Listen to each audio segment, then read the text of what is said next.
Salam sejahtera untuk kita semua. Saya Febian Resi Munsong. Dan saya Ivana Tadakisano. Di sini kami akan menjelaskan CPAP atau dengan alat ini namanya neopump. Dan selanjutnya akan dijelaskan oleh Ivana. Cara kerjanya itu dari tabung udara tekan dan tabung oksigen mengalir ke mixer. Di mixer ini terjadi percampuran antara udara tekan dan oksigen, lalu masuk ke alat ini yaitu neopump. Nah, alat ini itu berfungsi untuk sebagai CPAP atau continuous positive airway pressure yang berfungsi sebagai tegangan konstan.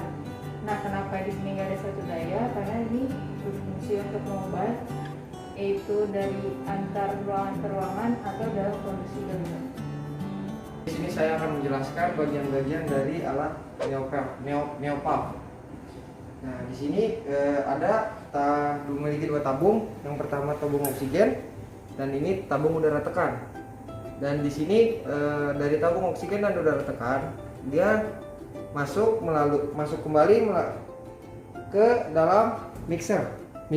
Di sini yaitu alat untuk mencampur antara udara tekan dan oksigen. Nah, di sini kita bisa mengatur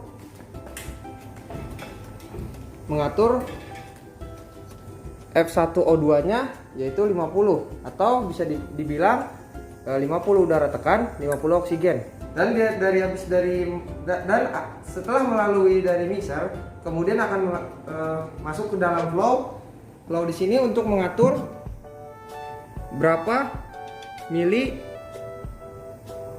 udaranya, seperti misalnya 5. Nah, kemudian setelah dari masuk flow, udara tekan dan oksigen akan masuk ke dalam alat bernama neopump. Dan di neopump ini kita bisa mengatur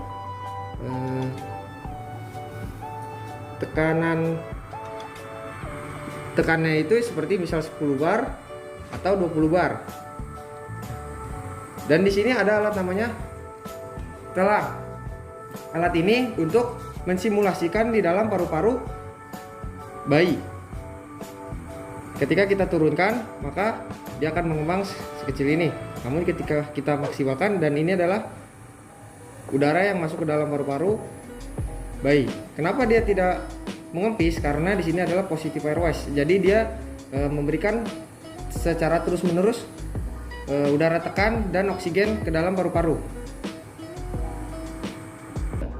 Dan di sini saya akan memberikan cara untuk mengoperasikan neopump tersebut. Pertama kita membuka udara tekan.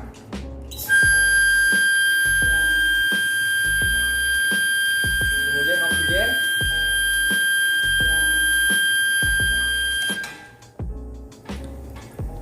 Setelah itu kita mengatur mixer yang akan dikeluarkan oleh udara tekan dan oksigen.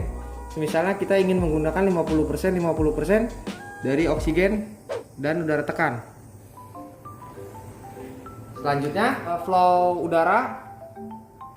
Misalnya kita ingin menggunakan 5. Kemudian setelah kita membuka flow udara masuk ke dalam alat neopump, kita akan mengukur inspiration pressure-nya dalam neopump. Misalnya kita menggunakan 10. Nah, kemudian kita lihat kembali apakah ini telah mengembang atau belum. Misalnya ini tidak diberikan tekanan, dia akan mengempis. Dan kita akan memberikan tekanan 10 dan dia akan mengembang seperti ini.